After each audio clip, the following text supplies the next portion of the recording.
Ary amaranantsika ny fotoana amin'ity hariva ity dia ny taranja jujutsu breziliana izany izay anisan'ny efa mahazo ny toerany eto amintsika ity taranja ity ka taorian'ny efa taonany joroa ho an'ny club Checkmat jujutsu breziliana dia mitodika indray izy ireo any amin'ireo ankizy madinika mamolavola ny tany ketsa ho amin'ity taranja ity. J'appuie sur sa tête, hop, boum, je lève, là elle va taper. Et je reviens, hop, dans la garde fermée, hop, 1, hop, rail, roue, tel, hop, à carte finance, 1, boum, là elle va taper, boum,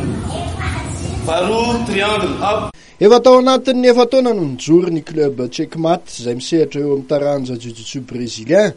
Anaram-boninahitra maro no efa azo tao anatin'izany efa taona izany raha tsy laza ankoatran'ny medaly volamena iray sy volafotsy 7 ary alimo iray tamin'ny fifaninanana Open Africana tao Tatsy amin'ny Nosy Maurice ny taona 17 teo koa famombiazana tamin'ny navohositra azy ho meilleure équipe tamin'ny Lucator 19 amin'izao fotoana izao dia mifototra amin'ny fijerenan'ny tanketsa indray ny club Checkmat jujutsu brésilien. Nanambara ny tombontsoa azon'ireo ankizy misy 30 mahery ao aminy ny coach Pay. Indrindra aloha amin'ilay hoe any mifototra ny ankizy maro ny sport rehetra tsy mijojy dia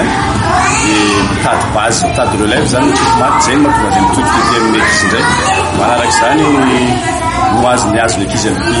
jujutsu brésilien zany confiance en soi voalohany indrindra bebe amin'ireo ankizy ireo tamin'ny voalohany ny nampijalijaliana ankizy tany ampianarana fa lasa ana confiance en soi izy zany rehefa nampianarana jujutsu brésilien